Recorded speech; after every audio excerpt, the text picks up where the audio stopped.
11 ಅವಲೋಕನಗಳ ಸರಾಸರಿ 11. ಮೊದಲ 6 ಅವಲೋಕನಗಳ ಸರಾಸರಿ 10.5 ಮತ್ತು ಕೊನೆಯ 6 ಅವಲೋಕನಗಳ ಸರಾಸರಿ 11.5. 6ನೇ ಅವಲೋಕನದ ಮೌಲ್ಯವೇನು?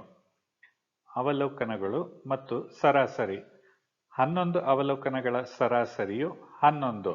ಸೊ ಇವುಗಳ ಮೊತ್ತ 121. ಮೊದಲ 6 ಅವಲೋಕನಗಳ ಸರಾಸರಿ 10.5. ಇವುಗಳ ಮೊತ್ತ 63. ಕೊನೆಯ 6 ಅವಲೋಕನಗಳ ಸರಾಸರಿ 11.5. ಇವುಗಳ ಮೊತ್ತ 69. ಈ ಎರಡನ್ನ ನೋಡ್ಕೊಳ್ಳೋಣ. ಮೊದಲನೇ 6 ಅವಲೋಕನಗಳು ಅಂತಂದ್ರೆ 1, 2, 3, 4, 5 ಮತ್ತೆ 6.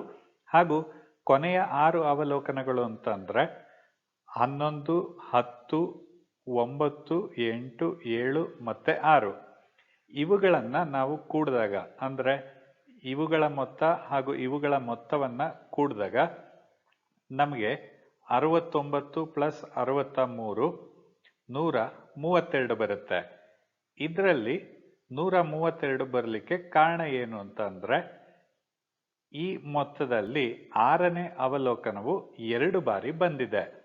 ಮೊದಲ 6 ಅವಲೋಕನದಲ್ಲೂ ಬಂದಿದೆ ಮತ್ತು ಕೊನೆಯ 6 ಅವಲೋಕನದಲ್ಲೂ ಬಂದಿದೆ. ಸೊ ಈ 132 ಮೈನಸ್ 121 ಏನಿದೆ 11, ಇದು ಆ 6ನೇ ಅವಲೋಕನ 2ನೇ ಬಾರಿ ಬಂದಿರೋದ್ರಿಂದ ಹೆಚ್ಚಿಗೆ ಬಂದಿರುವಂಥದ್ದು.